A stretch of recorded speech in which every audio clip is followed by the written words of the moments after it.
Thank you very much indeed. Sorry about that slow start. Before we proceed, may I ask our religious leaders to offer prayers for us. Imam Jallo, you have the floor, please. أعوذ بالله من الشيطان الرجيم بسم الله الرحمن الرحيم الحمد لله رب العالمين الرحمن الرحيم مالك يوم الدين إياك نعبد وإياك نستعين اهدنا الصراط المستقيم صراط الذين أنعمت عليهم خير المغضوب عليهم ولا الضالين فلله الحمد رب السماوات ورب الأرض رب العالمين وله الكبرياء في السماوات والأرض وهو عزيز الحكيم ربنا آتنا في الدنيا حسنة وفي الآخرة حسنة وقنا عذاب النار سبحان ربك رب العزة عما يصفون وسلام على المرسلين والحمد لله رب العالمين آمين. Amen. Thank you very much, Imam Jallo, for that. Bishop, you have the floor, please. Thank you, Chairman. Lord God of grace, as we continue our TRRC sitting today, we pray that your Holy Spirit will be with each and every one of us in the TRRC, the legal team, the media, and those who are listening at home and abroad. We pray that the truth will continue to surface, and that as the truth come out, there will be healing, there will be reparation, and your justice will also take place. This we ask through Christ our Lord. Amen. Thank you very much, Bishop, for those prayers. Council, are we ready with this afternoon's witness? Please proceed, if we are. Good afternoon, Mr. Chairman. Good afternoon, Commissioners. We are ready to proceed. The witness is on the screen. Good afternoon, Mrs. Bajan Sise Jaite. Can you hear me? Yes, I can hear you. Good afternoon. Thank you very much for testifying before the TRRC. I understand that it is quite early in the U.S. How are you today? Alhamdulillah, I'm doing fine, thank you. Before we begin, I'd like to give you the affirmation so that you can attest to the content of what you will tell the commissioners today. So if you just repeat after me. I, Bajan Sise Jaite. I, Bajan Sise Jaite. Affirm that I will speak the truth. Affirm that I will speak the truth. The whole truth. The whole truth. And nothing but the truth. And nothing but the truth. Thank you very much. Can you please state your full name for the record? My name is Bajan Sise Jaite. Thank you very much for that. As you know, we've spoken a few times, so you know that my name is Horeja Balagay, and I will be questioning you today on behalf of the commissioners. Yes. Before we go into the topics that we will address today, can I just begin by asking you to introduce yourself very briefly so that the commissioners will know who you are? Again, my name is Bajan Sise Jaite. I am one of Usman Carew Sise's younger sisters. How many siblings did Usman Carew Sise have? Or how many siblings are you in total? We are 6 siblings total. Who's the oldest member of your family? We have a sister, Ami, and then followed by Usman, then followed by myself, Aisatu, Sukai, Nafi, and Binta. We have heard a lot of testimony surrounding the death of your brother, Usman Carew Sise. But before we go into the events surrounding his death, I would like to begin by just asking you if you could give us an idea of who he was, a profile of Usman Korosise, the man. Maybe a bit about his biographical background as well as his personality. Usman was born March 10th, 1962 to Saini Sise and Fatumata Sanya.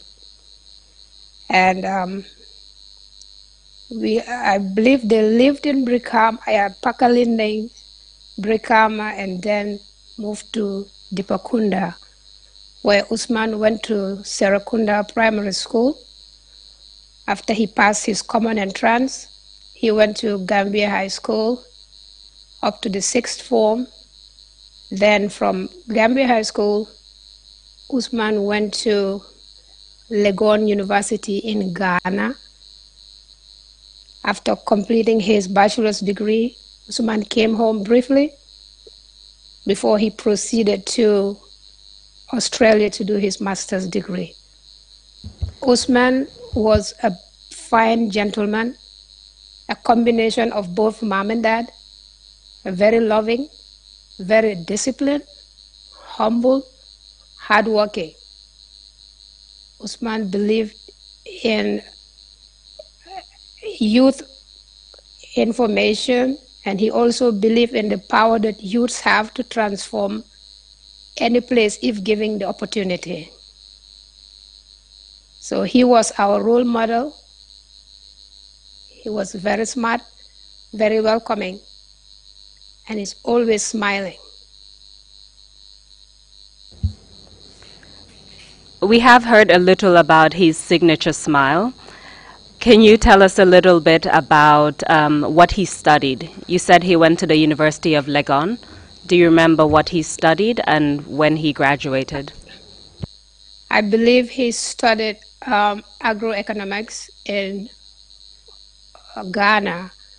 And if I can recall, he graduated, let me see. I'm not very sure about that. That's perfectly fine. Please continue. I'm kind of blocking it right now. But he proceeded to Australia where he had his master's in economics. So after Usman, or Korosise as some people call him, when he came back to Gambia, can you tell us what he did? Where did he work? When he came back, he worked briefly for the NIB, I believe it used to be called. For the National Investment Board, is that it? Yes, ma'am. Yes, ma'am. And briefly for a couple months, or I think up to a year. And then in his vision of believing in the youth and the transformation of the country, he joined hands with some talented youths to start up an IT firm called the Quantum Associates. Do you recall for how long he worked at Quantum Associates? I cannot recall for how long, but I know he set up that firm with some guys, and it was during that time, not long after he started, that he was approached by the AFPRC. Can you tell us a bit about that? What was he approached to do for the AFPRC? He was approached, I believe, because of his talent and his belief in transformation of the country. He was approached to help set up the government and work with the AFPRC. Do you recall around when he was approached? That would be March of 1995. Can you tell us which position he was approached in relation to? What was the AFPRC offering him? I believe, if I can recall right, it was something to do with advising the president at the time. And at that capacity, he served briefly before being promoted to be the Minister of Finance and Trade. Can you tell us a bit about what led to his decision to accept a position with the AFPRC government? His decision was because he believed those young guys, when they took over the government, with the promise that they were going to work and transform the Gambia for the Gambian people, which was also in line with Usman's beliefs.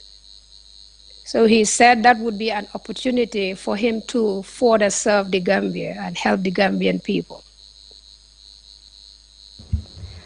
How did you and the rest of your family react to his acceptance of a position within the AFPRC government?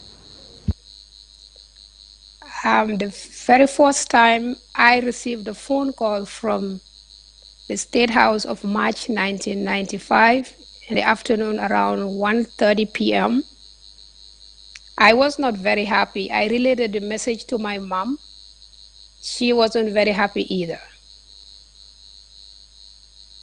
Why weren't you happy?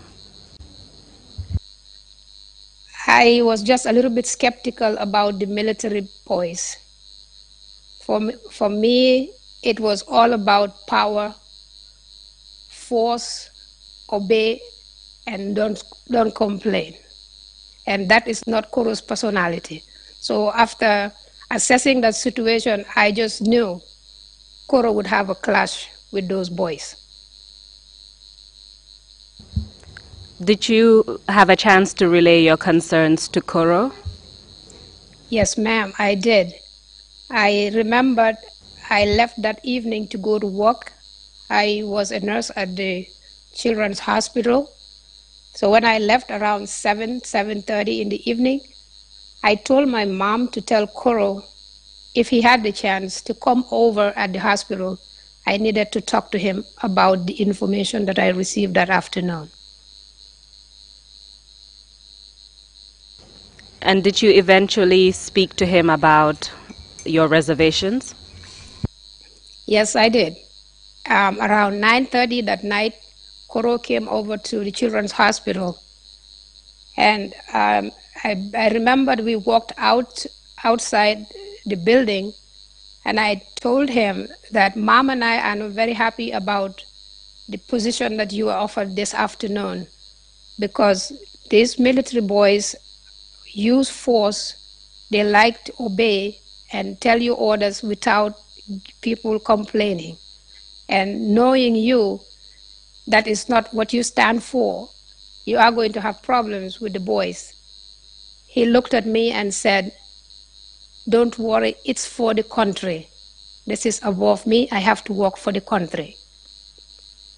I further told him that he has to be very careful.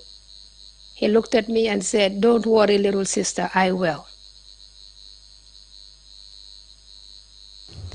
So you had a very close relationship with your brother, is that correct? Yes, yes. He accepted a position around March 1995 and soon after became the Minister of Finance. Yes. During that time, did he at any point relay any concerns that he had about working with the AFPRC government? Generally speaking, Carew is very tight-lipped and very disciplined. He hardly says anything about his work. However, May of 1995, I walked in my mom's bedroom and found Carew and my mom having a discussion. Upon entering the room, I could see my mom was a little bit uncomfortable looking at facial expressions. I asked what was going on. Carew just said, "Oh, nothing to worry about." But Mom told me Carew just related a message to her saying he had an argument with Lieutenant Edward Singate at the time, and Edward Singate threatened to kill Carew. Who was Lieutenant Edward Singate at that time? He was the vice chairman.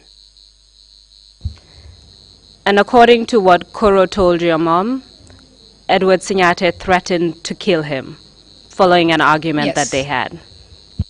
Yes. That was a very serious threat, wouldn't you say? It was very serious. I remembered my mom telling Carew, if that is the case, you need to resign this job. You are my only son, and it's not worth your life. However, Carew told my mom, somebody has to do this job. I'm not going to be threatened from doing my job. You said that this occurred in May 1995. Do you recall if it was at the beginning of May, mid-May, or towards the end of May? I would believe it was around the end of May.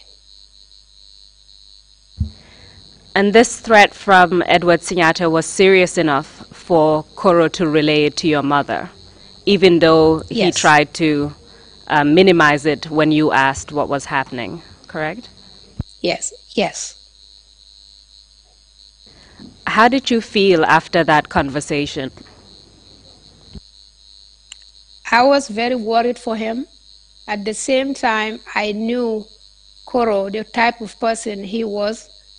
Carew doesn't like to portray himself as a victim. When he believes in something, he will do that. So he believed that his work for the Gambian people is more important than a threat from the vice chairman. Did Carew explain what the argument he had with Edward Singate was about? No, I wasn't privileged to hear that side of the argument, no. So towards the end of May 1995, Carew relayed to your mother that Edward Singate threatened to kill him. Did anything else happen in relation to that particular issue? Did he receive any other... Please.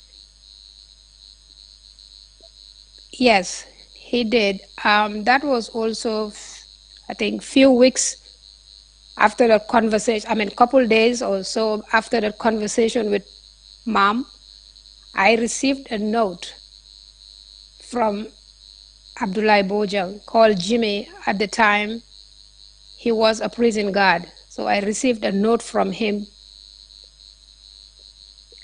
from Captain Kambi, who was at the time in Mile 2. At that time, who was Captain Kambi? What was your relationship? I was married to Captain Kambi at that time. And you said he was in Mile 2 at that time? Yes, he was. Can you tell us what the note said? The note I read, after Carew read the note itself, so the note said for Carew to be very careful of Edward Singate. He was very ruthless and dangerous. So after I read that information, Carew took the paper from me and shredded it and threw it in the kitchen whilst I was cooking. So he told me not to tell my mom at all because Mom would be very worried for him. So I promised not to tell Mom. However, I was very, very worried for him. So the man that Carew said had threatened him just at the end of May, a few weeks later or a few days later, I believe you said, a note came from Captain Kambi, also a soldier, telling you that that man was very ruthless and dangerous. How did Carew really react after that? He didn't show any emotions. Like I said, as usual, he just brushed it under the rug and said, don't worry about it. Around that time, was Carew working on anything in particular in relation to his work? Yes, he was on his budget speech, which I remember took a lot of his time. He would spend hours and hours doing work for the budget speech. However, he related to me saying, after I'm done with this budget speech, you guys will be very, very proud. Did he explain what he meant by that? No, he did not. But I just knew he was thorough with his work, and I knew that whatever he was about to do, he was going to do it with his passion. So after Carew received the threat from Edward Sinyate and then received a note from Captain Camby warning him about Edward Sinyate being very ruthless and dangerous, did you continue to see Carew in that period until you heard about what happened to him subsequently? Yes, he comes home every night because my mom told him, no matter how busy you are, you have to stop by and say hi to everybody daily. So no matter how late it was, Carew would always come home. And during those moments when Carew came home, did he say anything in relation to the budget speech that he was working on? Did he raise any concerns? Not to me. I did not hear anything. But however, I would hear speculations that there was something cooking and Carew was going to reveal that there was some kind of discrepancy about some money. But he never told me that. Can you tell us a bit about what you heard in particular? What do you mean by there was something cooking and there were some discrepancies? Did you have any further information about that? From what I was told, it's to do with some money that the military boys had received. And then Carew was telling them that what they want to do was not the right thing to do. The money was for the Gambia to be invested and not for it to be shared amongst themselves. That's what I was told. When did you hear that information? That was before he died. Sometime around early part of June, 1995. You said that Carew never discussed this particular issue with you. Do you know if anyone else in your family spoke to him about this? If I recall, I heard my dad talked about it briefly with my mom.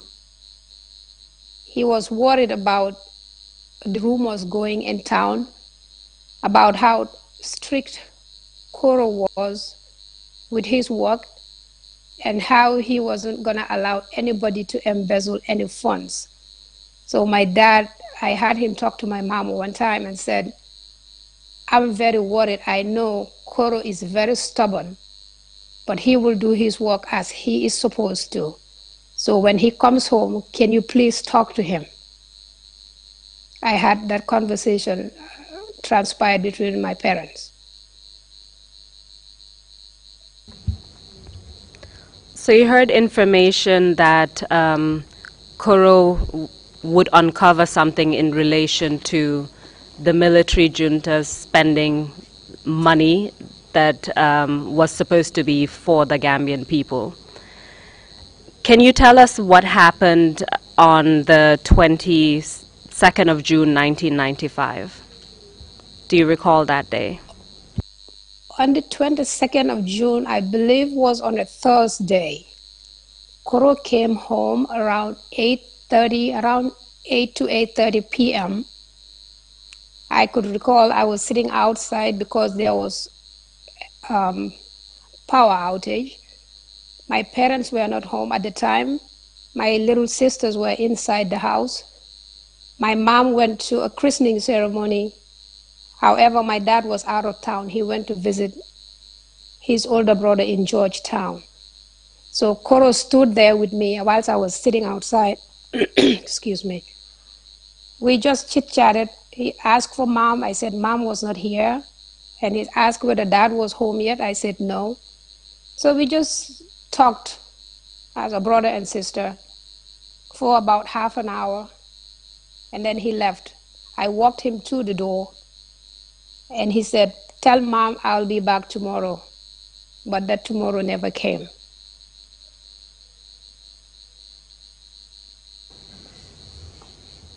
You told us that prior to that day, your mom had insisted that Carew come home every day after work. And Yes. from what you've said, he had been doing just that every single day up until that day, the last day you saw him. Is that correct? Yes. Up to the 22nd of June 1995, he comes home every single day. And after you chatted and he left, you said it was just chit-chat, nothing in particular. He said that he would return the next day, correct? Yes, yes, he said he would return the next day. But that was the last time I saw him. Can you tell us what happened the next day? The next day, Friday, June 23rd, I believe it was around 4 to 4:30 p.m., Carew called my mom on his way to the airport to see the then President Jammeh off. I believe he was going to Addis Ababa. He called my mom and said he was heading to the airport, but he would be home straight from the airport. So I remembered he requested that we made him some nanburu, and he wanted us to buy some mangoes because those were his favorite food. And that was the last conversation mom had with Carew. He never came home that day. We sat and waited up until 1 a.m. Mom decided it was too late and it was raining. So she suggested maybe because of the rain, the flight was delayed. So we should go to bed until tomorrow morning. So on that day, the family was expecting Carew to come back that evening, as he had done every day until then. And he called to tell you that he was going to the airport because you said vice president, as in the vice chairman. Yeah, Jammeh was... The chairman at the time was traveling. It's Yahya Jammeh. Indeed. And he said that he would come following his trip to the airport. Yes. When he didn't come and your mom suggested that there must have been a delay of the flight, did you consider that there could be another reason, like he just changed his mind and changed plans? No, that's not Carew. When he tells you he's going to do something, Carew kept his word. So there was no reason for us to think he changed his mind. Even if he had to, he would have called to let us know. And in fact, by all accounts, he made a special request for the food that he wanted to eat Yes. upon coming home. So there was no indication that he wouldn't have kept his word at that time. That's correct. So around 1 a.m. in the morning, your mom suggested that you all go to sleep and wait for Carew tomorrow. Can you tell us what happened the next day? The next day, Saturday morning, we had random phone calls. However, they kept asking for Carew. They would never say anything. They would just say, "Is Carew around?" When we said no, the caller would hang up.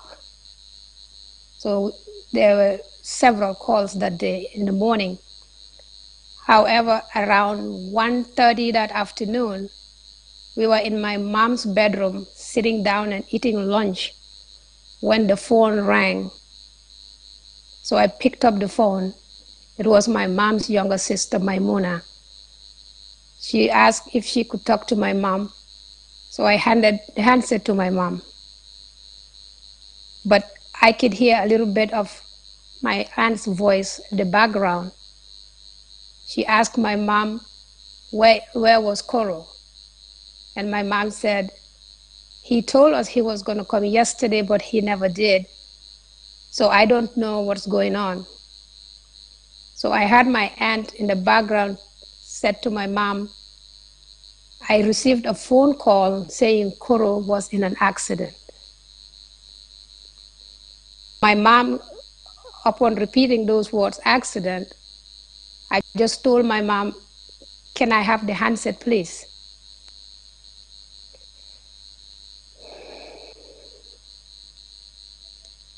She gave me the handset. I said, okay, let me hang up the phone. I will call the hospital because at the time I worked at the RVH. So I dialed the RVH straight to the accident and emergency unit. I asked them if there was any accident reported. I was told there was no reported. I told them to transfer me to the ICU, which they did. I asked if they had any accident victims. They told me there was no accident victim. So I hung up the phone. I decided to call Brikama police station, because according to the conversation that moms related to me, the accident happened somewhere around Brikama or Yundum, something like that. That was what was told to my mom. So when I called Brikama police station, I was told there was no accident reported. I hung up the phone. I called Yundum police station. And when I called Yundum police station, the gentleman that picked up the phone, I asked him if there was any accident reported. He said yes. And I asked him, was it a black Mercedes-Benz? He said yes. I asked again, was it GG 1322? He said yes. And then my next question was, where is the victim? The gentleman just told me over the phone, not knowing who he was speaking to. He said, the victim was born, Chad, he is dead.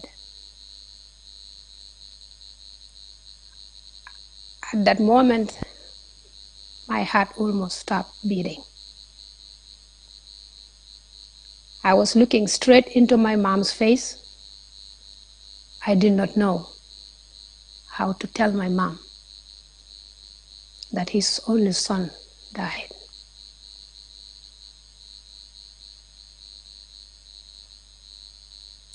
And it was at that moment, my two uncles, my dad's younger brothers, Uncle Moro, I believe it was, and Uncle Janko came running inside my mom's bedroom. And they just told Mom, Carew died in a car accident. All of a sudden, my mom lost consciousness.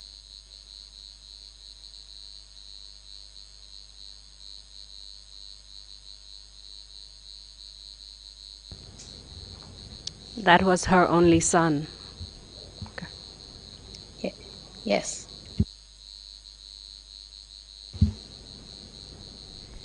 How did you feel at that time?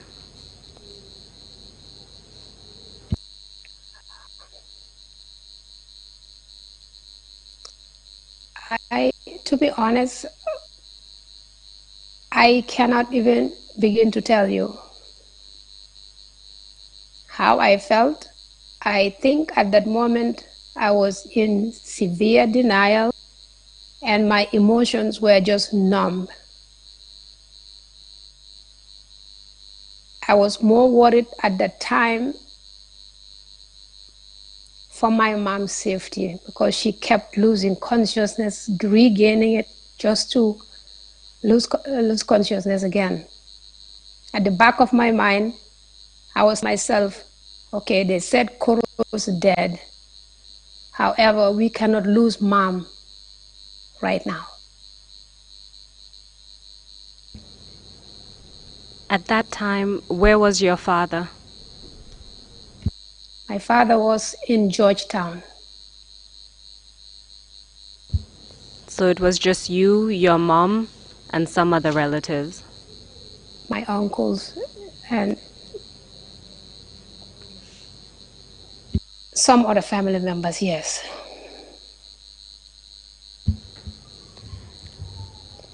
I want to ask you a few questions about something you've already told us. You mentioned that in the morning, your family received a number of phone calls from people asking, where is Carew? Correct? Yes. Yes. We heard from Mr. Lamin Kaba Bajo's testimony yesterday that after the flight left around in the evening, the night before, after an 8.5-hour flight, upon arrival, the chairman at the time, Yahya Jammeh, informed them of Carew's death. During that morning, did you receive any information from the government about what had happened? We did not receive any phone call from the government that morning, nor had we received any kind of information from the government about that up to today. So in fact, while people were calling your house, asking where is Carew, chances are they knew what had happened, but you were busy making phone calls, calling hospitals and police stations, trying to find out what happened to your brother. Yes.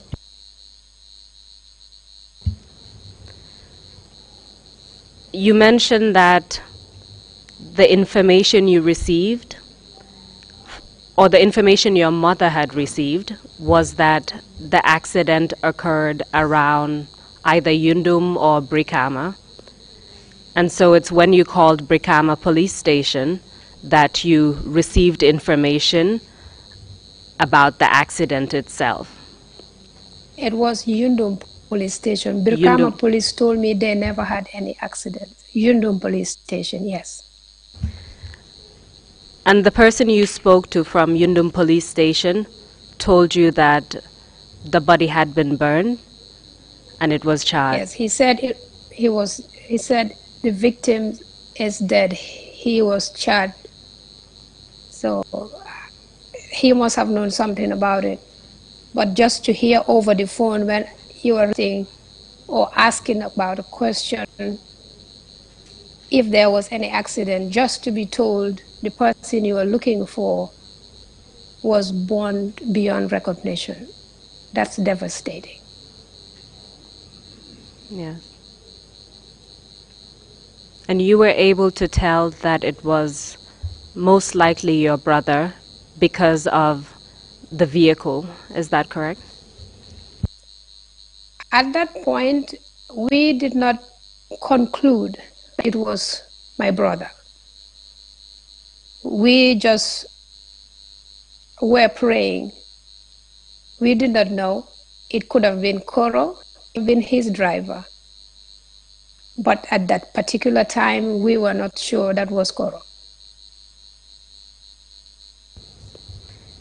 And when your uncles came into the room and told your mom that Carew died in a car accident, at that point, can you tell us the reaction of everyone else in the house? You told us about your mother.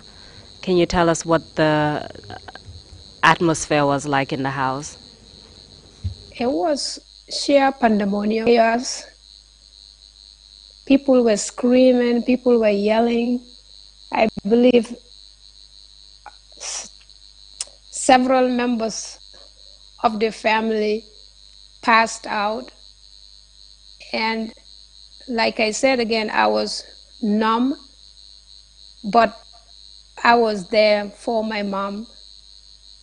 And several other people, when they passed out in my mom's bedroom, I was also trying to attend to them at the same time.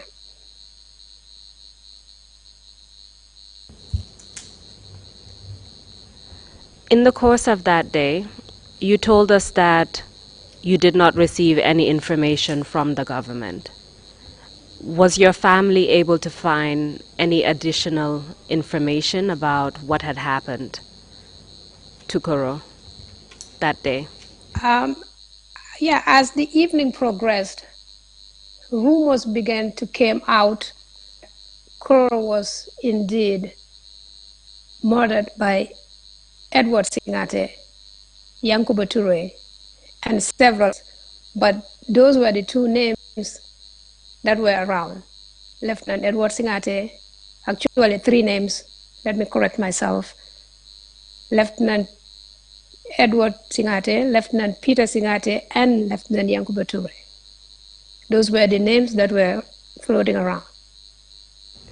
Can you tell us what kind of information you heard? Did you hear any details about the involvement of these three individuals? Not that very day. That very day, the information was that he was killed by these three individuals. However, as the days progressed, little bits of information began trickling in, and a little bit of the details started to come out. Like he was beaten with a baseball bat. That was one particular thing that was mentioned. And he was killed, according to rumors, at Yankuba Toure's house. And then he was driven, and then they set the car on fire, according to rumors again by Edward Singate, Peter Singate, and Yankuba.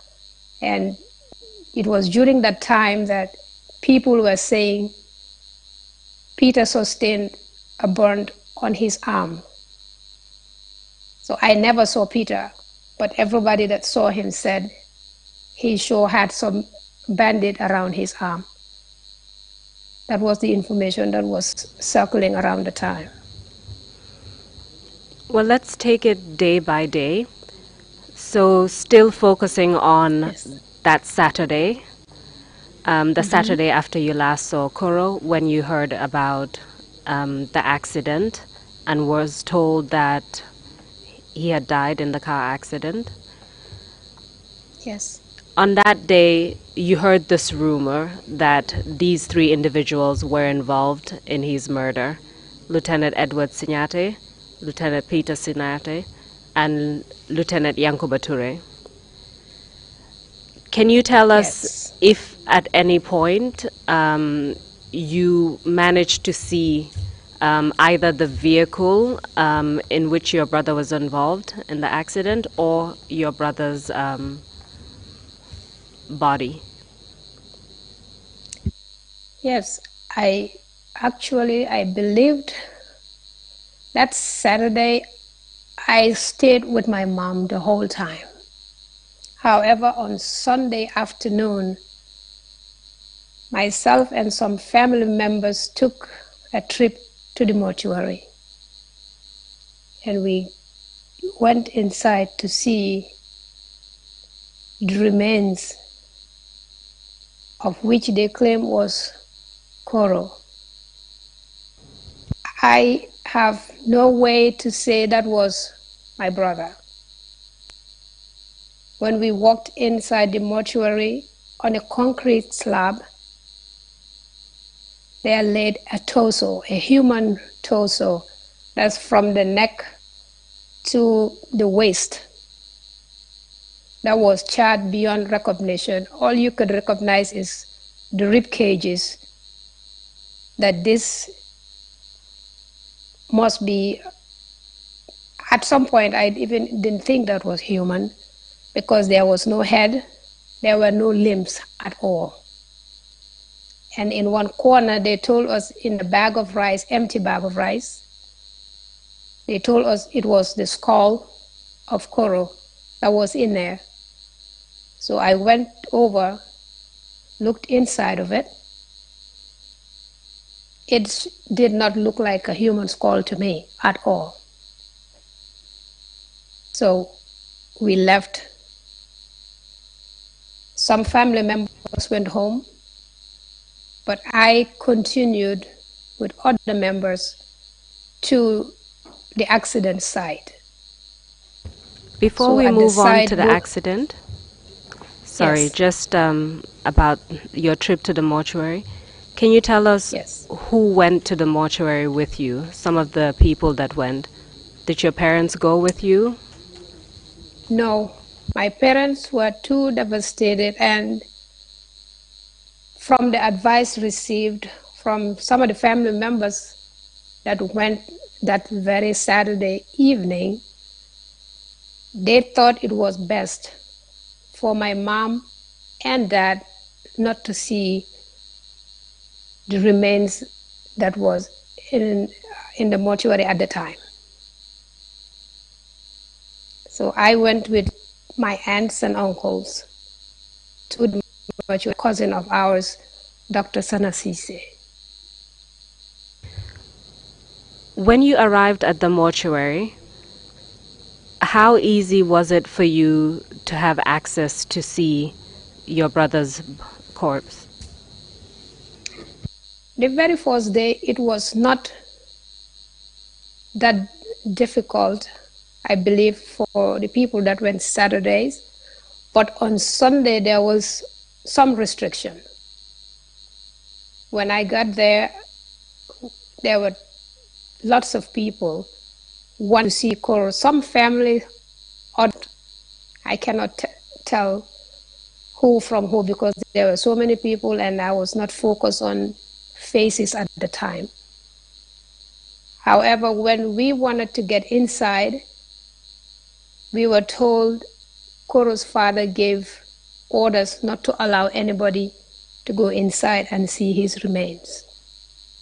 Was that true? So at the time, no, my father was not there.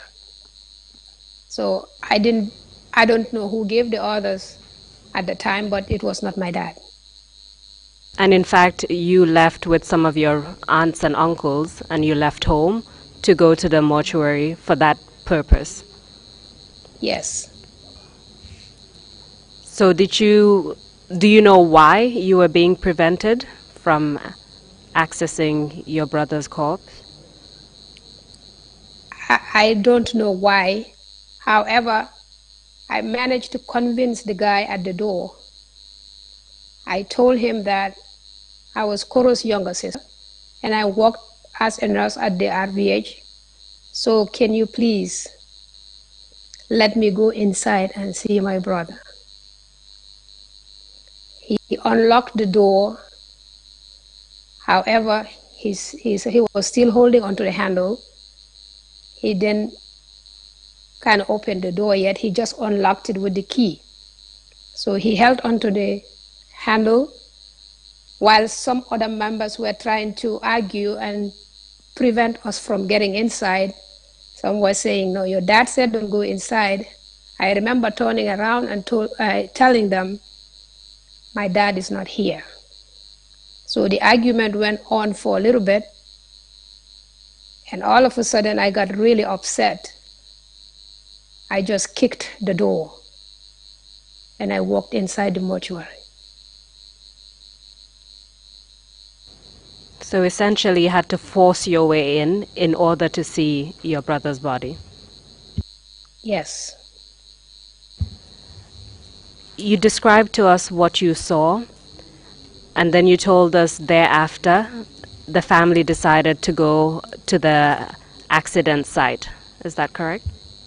Some of us, yes. I believe it was 2 or 3 of us. Can you tell us about that? Yes. When we got there at the site itself, now it's a little bit fuzzy. I don't think the vehicle was there at the time. I believe it was already removed. However, there were some charred remains on the ground of some mat and some wood and stuff. However, looking through it, I found a piece of bone that resembled a broken rib cage. So I picked it up. I took it home and I gave it to my mom. What was your mother's reaction? She cried a lot. However, she said, at least I have something of my boy.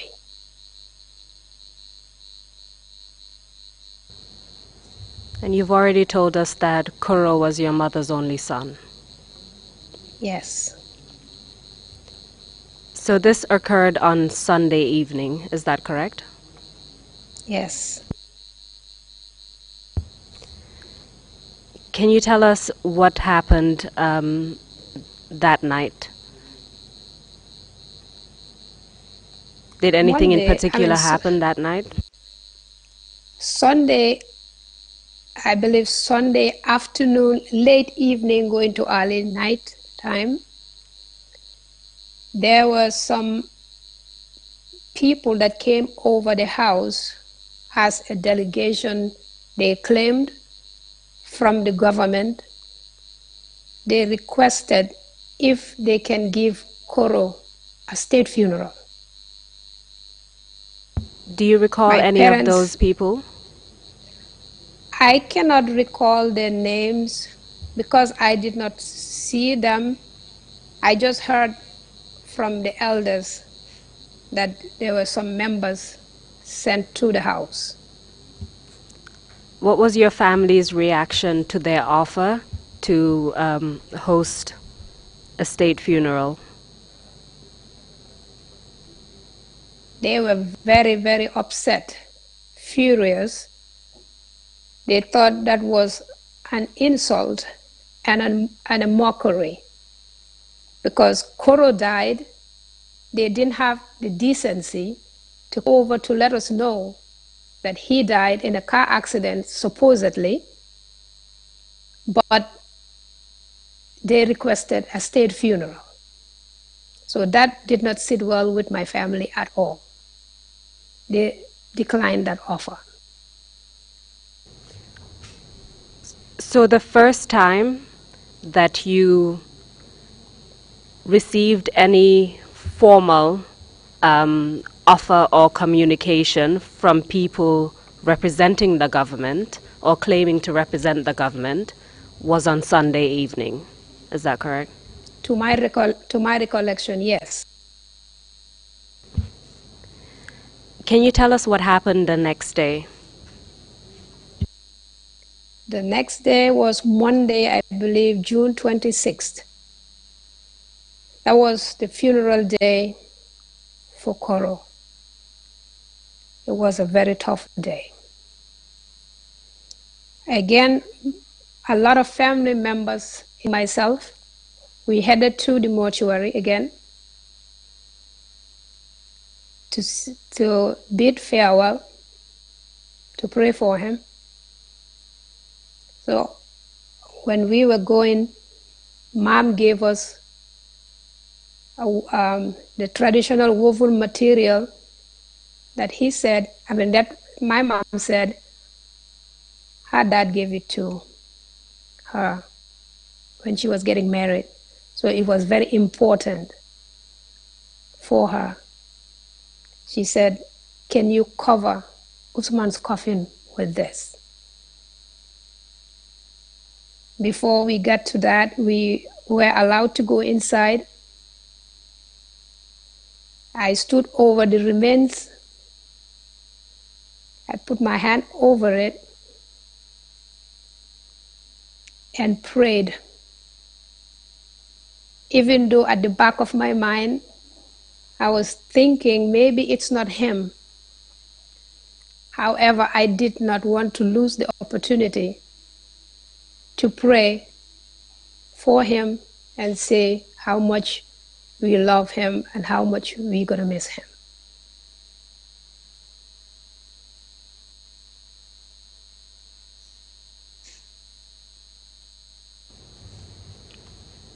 Can you tell us what happened after that?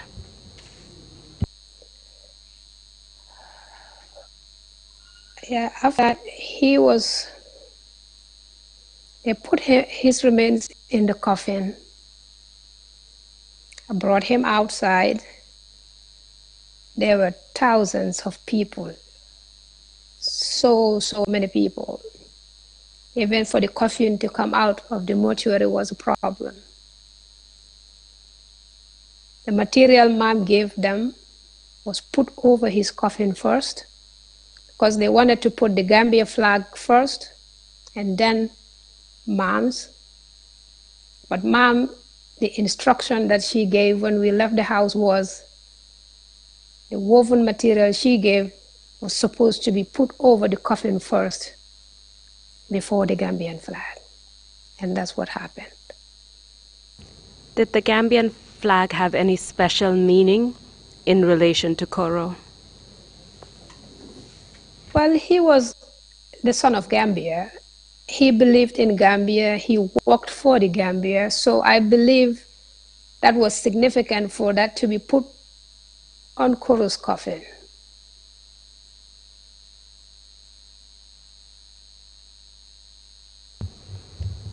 So after you and the rest of your family took the coffin from the mortuary, where did you go next? Headed to the Dipakunda Mosque first. However, I was not amongst the people that went to the Dipakunda Mosque. I went back home to be with Mom and the rest of the family members. Dad, his brothers and well-wishers, extended family, some of my sisters went to the Dipakunda Mosque to see the final janaza. Did you hear anything about what happened at the mosque that day after the janaza prayers? I was made to understand there was some scuffle, there was some argument between the civilians and the military people, because the military personnel wanted to hold onto the coffin to transport it from the masjid to the graveyard, and the boys or the Gambian youth at the time, they were not buying it. They told them not to touch his coffin because they were the people that Carew. They were not allowed to touch his coffin, that I was told.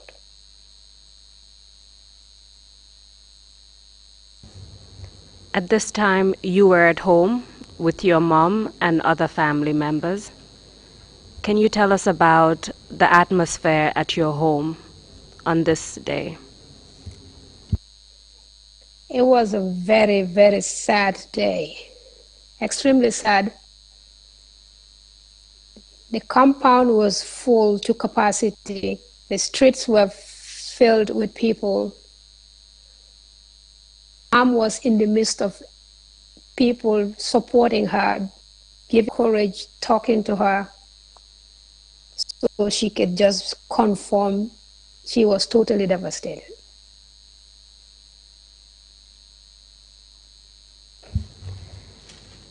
Did any member of the AFPRC government come to your house to pay respects to your family? Yes. After the funeral services, Vice Chairman Lieutenant Edward Singate and Yankuba Toure, amongst other dignitaries, came to extend their condolences at the house. Can you tell us about that? What happened when they arrived? How did your family react to them? When they arrived, I believe they met Dad in the front yard, and they were told that Mom was sitting outside in the backyard. So they proceeded to Mom. Mom was sitting on the mat with her sisters and her best friend and some of my dad's sisters too. Edward Singate approached my mom. He knelt down. He extended his hand to my mom to hold on to my mom's hand. And he said, "Accept my sympathy, Ma." And then my mom said, "You have some nerves to come here and extend your condolences after you killed my son." He did not respond. He just stayed quiet. But as he knelt down, his other hand, he just set an envelope, which I believe there was some money in it. I didn't see it, but I didn't see what was inside, but he just set down an envelope on the mat next to my mom. So my mom just grabbed that envelope and threw it towards his entourage, where one of the guys picked it up. However, after my mom did that, she looked straight into Edward's eyes and told Edward, just like Julius Caesar's spirit came back to the people that killed him, Carew's spirit will haunt each and every one of you. At the time, Edward quickly withdrew his hand from my mom and stood up for a second, and then later he walked away, followed by his entourage. What happened to that envelope containing money? I would not know, because my mom threw it back at them and one of the guys picked it up, so I don't know what happened to it. At that point, you've already told us that towards the end of May, Carew had told your mom that Edward Singate had threatened to kill him. Yes. And thereafter, the accident occurred, and then your family heard rumors that the people who had murdered Carew were Lieutenant Yankuba Toure, Lieutenant Edward Singate, and Lieutenant Peter Singate. And that's what Yes. led to your mother's statement on that particular occasion. Is that correct? Yes, that's correct. So after the conversation between your mom and Lieutenant Edward Singate, as the entourage were leaving, so the entourage of Edward Singate and Yankuba Toure, how did the other mourners react to them? They were screaming at them, telling them bye-bye Mofala, meanings goodbye killers.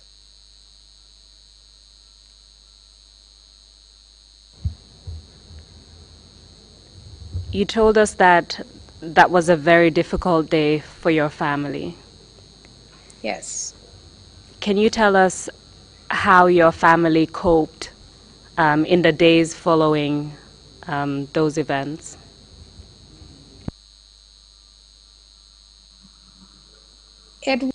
I don't think by ourselves we could. It was just by the grace of God.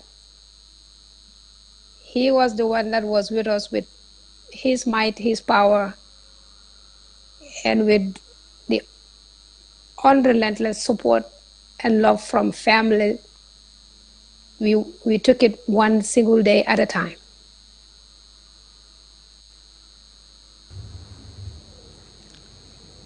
Following Carew's funeral, did any member of the government say anything to your family in relation to the steps that the government would take regarding Carew's death?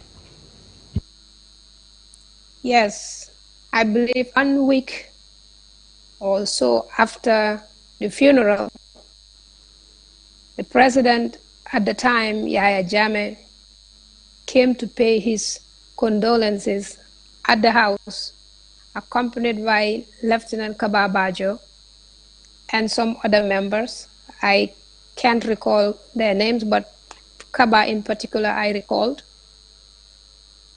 Yahya Jammeh promised the family that he would make sure that no stone was left unturned in order to bring justice for Carew. But I remember during the time when he said that, one of my mom's younger sisters, Auntie Musu, said, "How would you expect the killers to do justice?"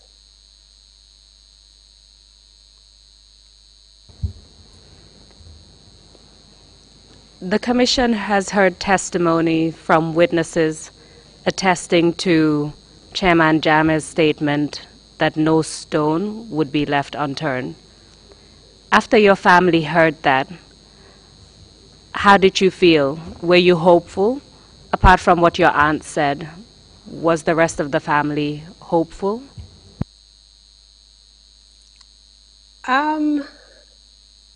Hopeful, a little bit. However, we were highly skeptical, knowing or suspecting that they were behind his murder. We didn't think, even if they were going to do an investigation, it would have led to any results at all.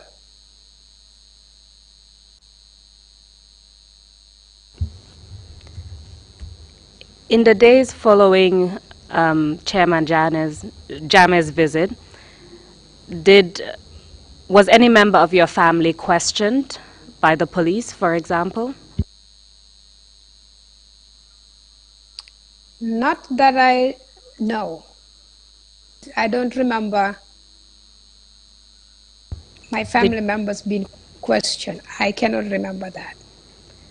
Did your family receive any information about any investigations being conducted into Carew's death?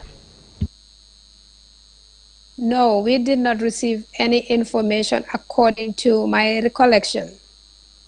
However, after several weeks went by without hearing any information, I reached out to the chairman to make an appointment so my parents and I would go and see him so we can have an update. We were granted permission to go and see him.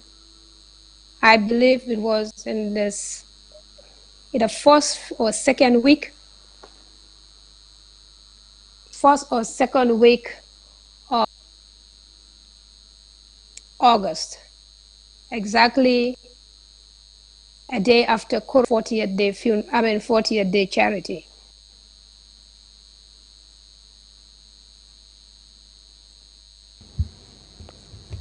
Can you tell us about that visit to Chairman Yahya Jammeh in August of 1995?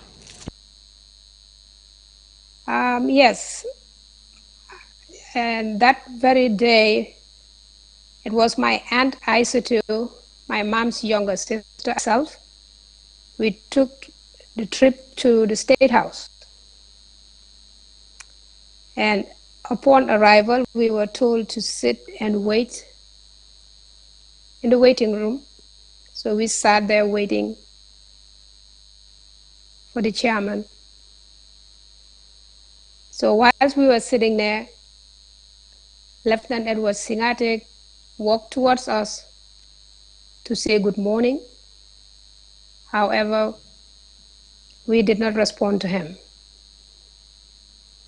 So he walked away. He came back, I believe 1 or 2 more times, but he never said anything to us. So during that interval, whilst we were waiting, Captain Kababajo came out and escorted us into the chairman's office.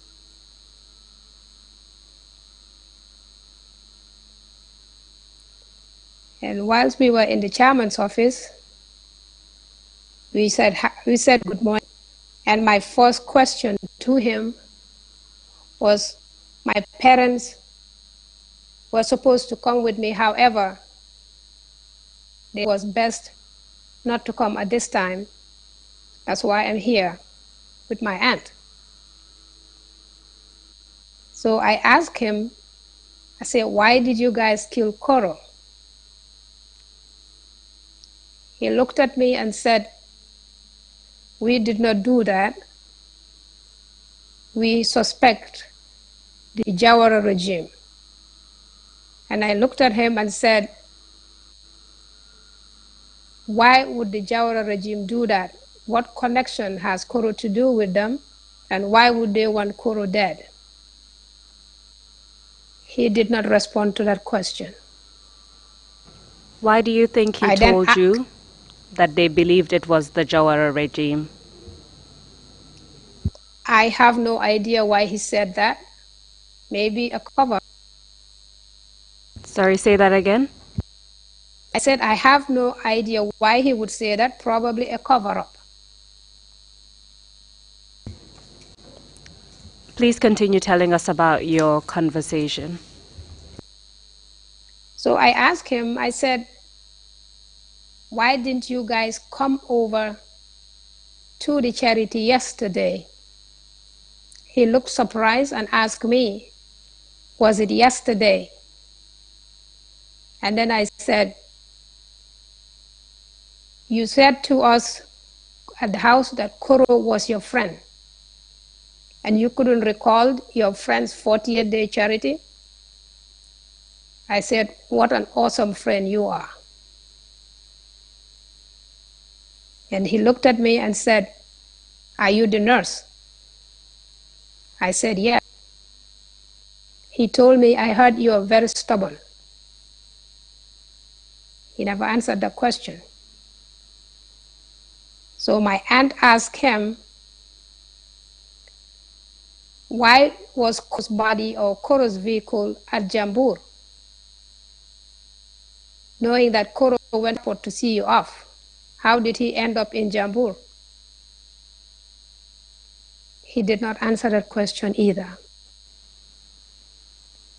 So at that time, he ordered Captain Kababajo to get him a bag under his desk,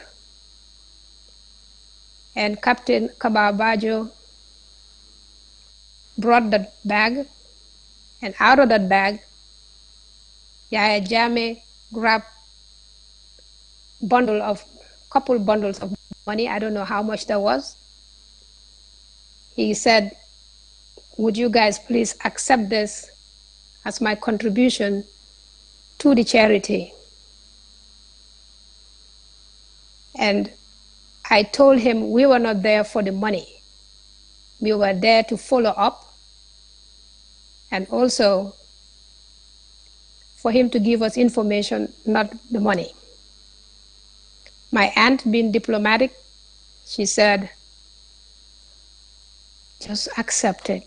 It's for charity. However, at the back of my mind, I knew we would be in trouble once we get home. So before we left his office, I told President Jammeh that he needs to call my parents and give them an update.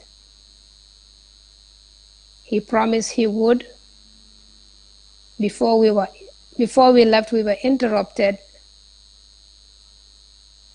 by a gentleman for the second time, at which time Yaya Jammeh just yelled at the guy and said, let them wait. I don't know who was that, but that's what he said. And it was after that we left. So he promised he was going to call my parents. Did he call your parents? Yes, he did. Before you tell us them. about that, I'm sorry to interrupt. Before you tell us about that, during your conversation with Chairman Jame, did he at any point give you any information about the so-called investigation that he promised? Not at all. Did he provide you with any information about Carew's death at all during that conversation? Not at all.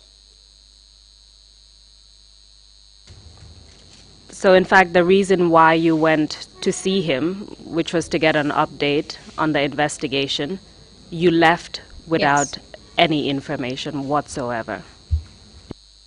Yes, that's correct. How would you describe his attitude towards Carew's death and the need to conduct an investigation? At first, like I said, when he came to the house, we were a little bit but skeptical. He pretended like he cared a lot about Carew, especially the day he came to the house. He even pretended he was crying. He took his handkerchief out, wiping his eyes. So he showed some kind of sincerity at the time.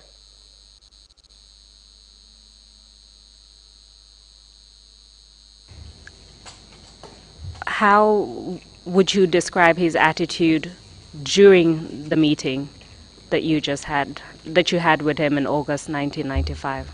How would you compare that to his visit to the family prior to that? At the time when he came home, he showed a little bit of empathy, I believe. However, at his meeting, when we met him at the office, it was just like a normal conversation you would have with an acquaintance.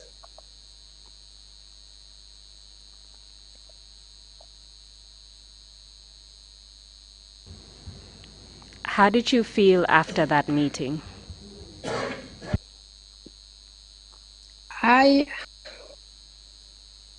To be frank, I don't even know how I felt, because I couldn't conclude either way if he was going to do it or not.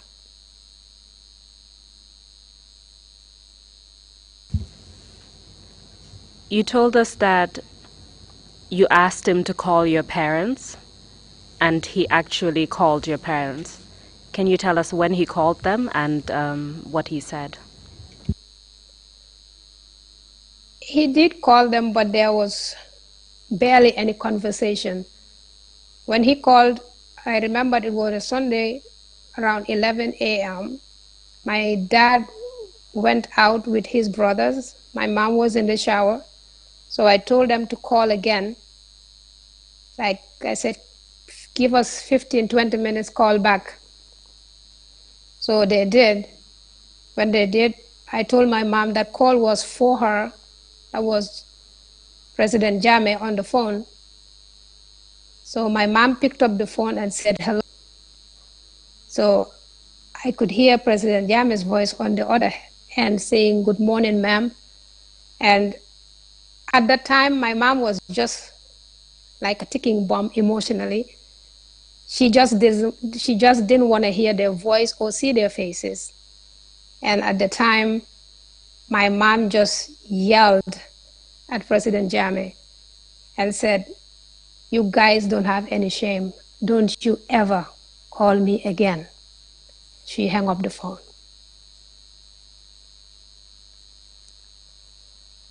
So I convinced my mom. I said, Mom, I think you overreacted. Can you just give him a chance to explain what's going on? She said, I don't want to speak to him. However, a week or two went by. I called again to the State House and convinced Jame that he should call again, that my mom was just overly emotional at the time. So he promised. He called again. Sure enough, he had the same reaction. So my mom told him, don't ever contact this family again. And he never did.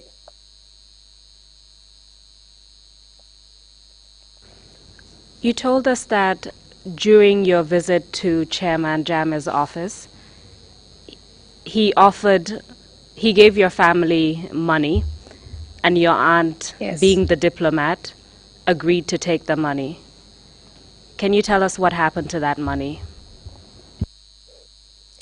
When we got home and explained what transpired at the meeting, my parents were furious.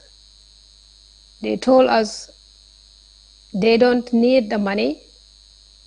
They were not going to sell their integrity, nor were they going to get any money from the government on Carew's behalf at any point in time. So they told us that we need to return that money immediately. So some elders advised my parents not to do that. They told them that it would seem to be a little bit uncooperative. So my mom insisted that money would not spend even an hour in that household, to be spent in the name of Carew. So the family agreed the money was to be distributed amongst the local masjid for charity, which they did.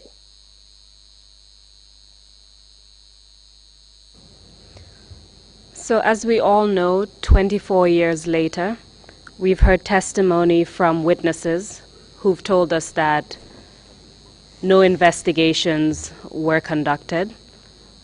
In any event, no progress was made. Can you tell us about the impact that your brother's death has had on your family over the last 24 years? Tremendous impact, tremendous. The family lost Carew. However, on that very day Carew died, it seemed we also lost our mom. She was there physically with us. However, emotionally, my mom was gone. We started all over again, every day, one day at a time. Mom could just not handle the loss at all. So the family elders met again.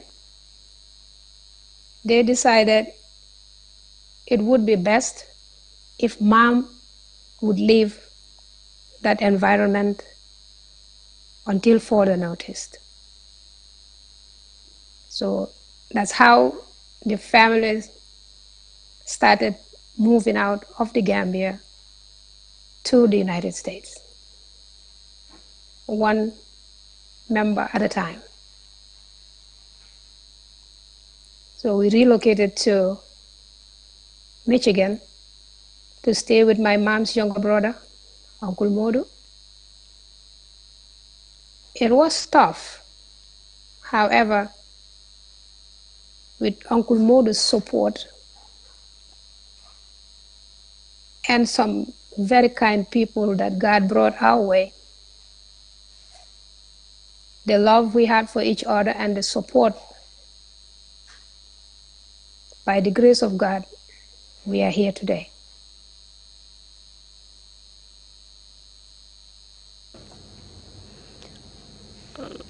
Can you tell us a bit about the impact it had on you and your sisters growing up without your older brother? Devastated. We were all fond of Carew. He was our role model. He was very strict though. He would not settle for anything less. Highly disciplined. He would motivate us to do the best and to be progressive members of the society. He would always say, go and leave your mark in this world. Don't just sit by. Do something. So, him gone that early was very difficult. Very difficult.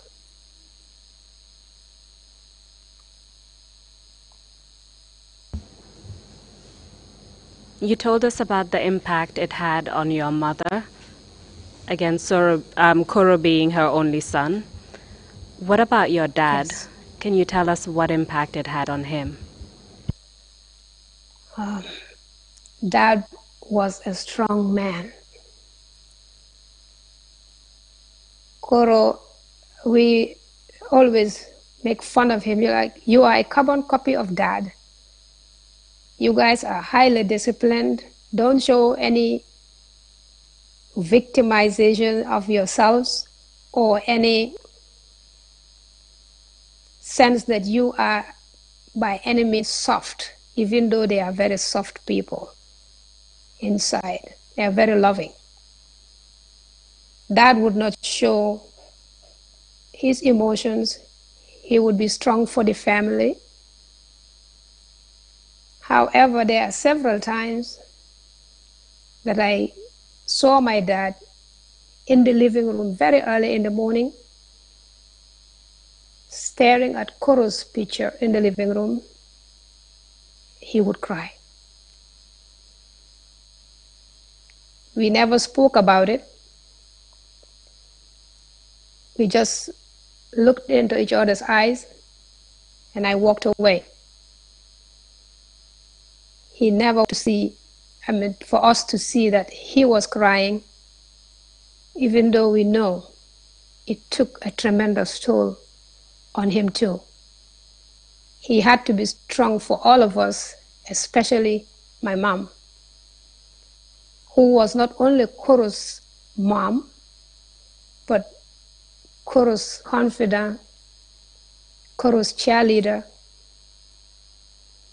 Mom and Carew, they had a very special bond. Carew would represent my mom to meetings, symposiums, if mom was busy. Carew's friends would come over the house and mom would engage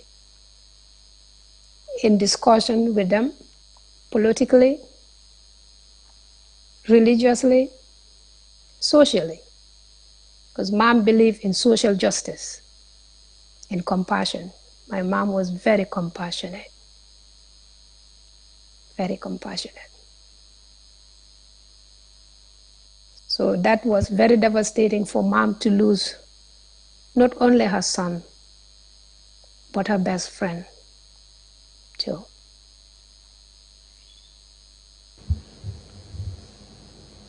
Your brother died at the age of 33, or rather he was murdered at the age of 33, about 3 months after joining the AFPRC government. Yes. You provided the TRRC with a statement, a witness statement about what happened, and I would just like to read a short paragraph about some of what you said. Yes. I'm quoting from your statement. You said, "Over the years, my parents waited for justice for Carew's death, but it never came. They yearned for the day when Carew's murder was solved. On April 13th, 2014, our dad passed away without getting justice for Carew. Barely 2 months after Dad's death, on 4th June 2014, our mom also passed away without justice for Carew. My mom's last discussion on the day of her passing was about Carew. Do you recall stating that? Yes, I did. My parents waited and waited and waited. There was no justice. My mom would always talk about Carew every time. However, at the back of her mind, she would always say, maybe someday Carew will come home. Maybe someday. And we will also say, okay, Mom, maybe someday. She clung on to hope that maybe someday, somewhere, Carew was going to come home. But he never did, until my parents passed away.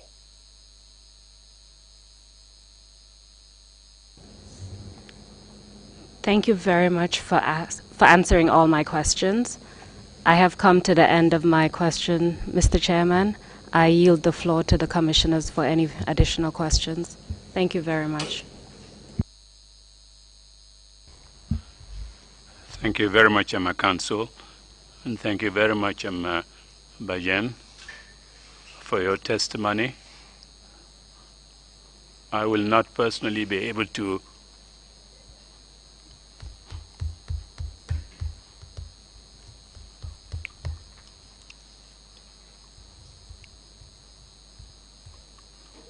ask any questions. I knew the family very well. Your mom and I were very close. We were classmates in Yindum. The family in Bansang, she and Modu were older than me. Your namesake was my mom in Bansang. I can't go further. If any commissioners have any questions, please go ahead. Commissioner Carr, please go on. Thank you, Chairman. Commissioner Carr, I have a few questions I want to ask about your brother's work with young people. You mentioned that he was very passionate about youth empowerment. What were some of the initiatives that he worked with young people on? Locally, he would work with, the neighborhood kids. He would encourage them to further their education. And if he knows that someone wasn't interested in education that much, he would always encourage that person to pursue, to do something in skills and trade. He didn't believe in people wasting their lives away saying, I cannot be educated. He said everybody was born with potential.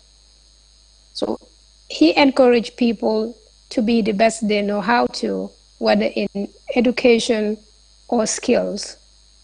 So when he had the opportunity to meet with some fine Gambian people at the time, young Gambians who aspired to transform the Gambia, that's when he joined heads with them and started the Quantum Associates, which is now flourishing very well in the Gambia. And I believe there are hundreds and hundreds of Gambians that went through Quantum Associates. Thank you. The second question is, you spoke about how his death affected your family. How would you say his death also affected the young people that he worked with? They were devastated because in the community we lived in, see, you have to realize there was not that much interaction between youths and their parents. It was between youths and teachers, educators. Other than that, when you come home, it's either you go to Dara or probably go study back. So for somebody like Carew to be there to listen to them, to motivate them, I believe also affected those kids to have a mentor and somebody that believed in what they can do. Thank you. My final question is, you've discussed with your brother a lot, and you are very aware of his work with young people and his passion with young people. What do you think would be his message for Gambian youth if he were alive this day? If he were alive, he would still tell them to pursue their life's job, their career, stand up for justice and do what's right. And I believe that there is a little bit of Carew in all his sisters that are left behind. We all, by the grace of God, finish our education and in respective fields and believed in helping people and get the motivation and the discipline that Carew had, that we saw in him, that we are still doing, all of us right now. Thank you for answering my questions. Thank you, Chairman. Thank you. Imam C, you have the floor, please. Bajan Cissé, ndax Carew amoon na jabar ak njaboot? Did Carew have a wife or any children? No, he did not.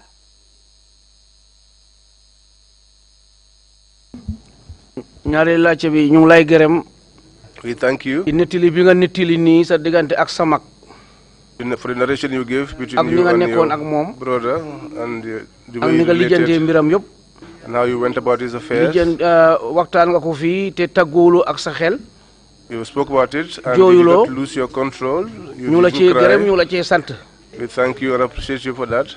ñu la ci yaa ngi ànd ak sa sago yaa ngi ànd ak sa gëm yàlla. The fact that you were in control of yourself and you had faith in God. sa yaay fi nga ko feetoo woon ak jàppale bi nga ko jàppale. And your mom and the assistance you gave her. loolu ñu la cee gërëm. We thank you for that as well. Thank you, Imam C.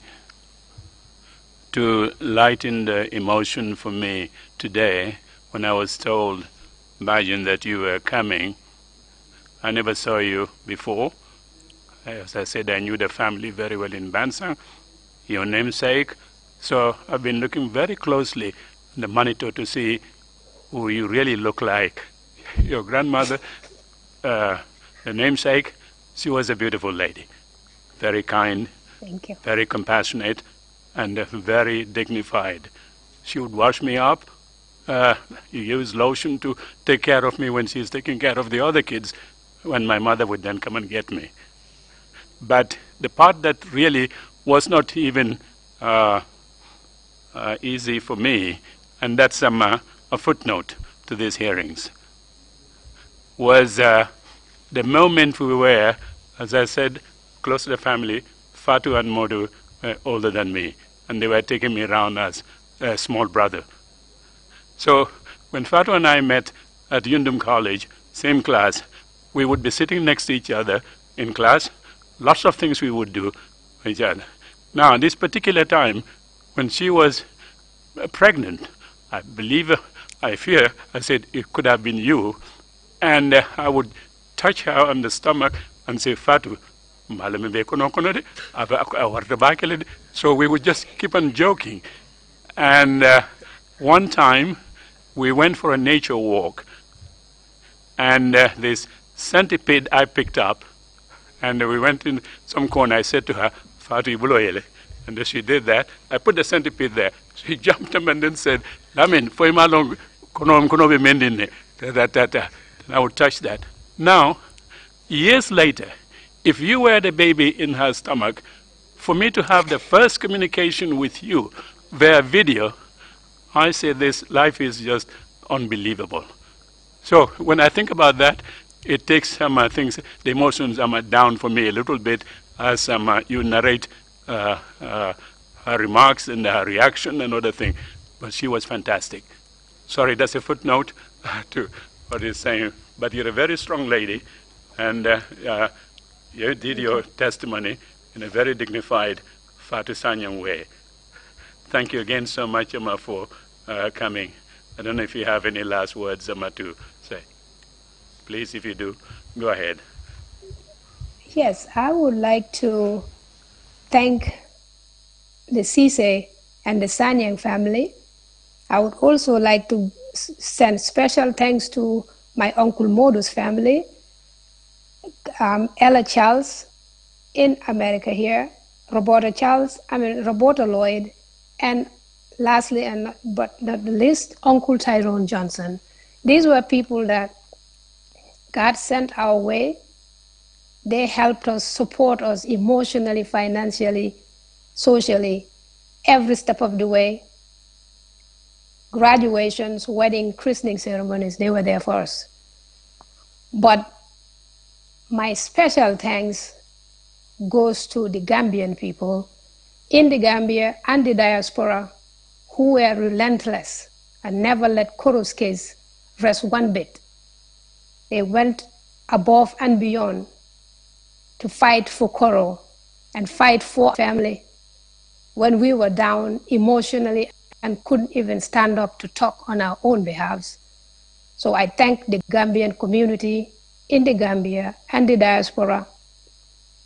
And to you, the TRRC Commission, thank you for the work you're doing. We pray that whilst God has chosen you guys to sit there and see that justice is done, we hope and pray that God will make it easy for you to do justice. Let us not mistaking forgiveness and justice. Forgiveness can go hand in hand with justice.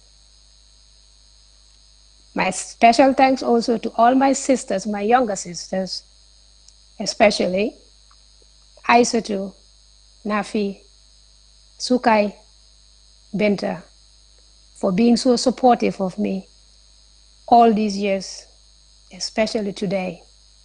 When I woke up, I'll say I did not even sleep last night. I was very nervous. And they called me this morning. We all prayed together. They video conference with me. My husband kept calling, Mr. Ahmadu Jaite, kept calling from work. And I thank him sincerely for his support over the years. He is very supportive of me and my siblings. I cannot but say thank you to everybody, wherever you are. Thank you so much. Thank you very much indeed, Bajan. I'm sure Fatu is smiling from heaven, and she'll be very proud of you, your testimony, your presentation, your compassion, kindness, and dignity, all quintessential Fatu. Again, thank you so much for your testimony. Council, if there is no arrangement, are we ready for tomorrow? We come back here at 10 o'clock. Is that okay? Can you confirm? Yes, Mr. Chair, I can confirm. We should be ready for tomorrow. Interesting witness. Splendid. Thank you very much. Meeting is adjourned. We meet again tomorrow morning at 10. Thank you.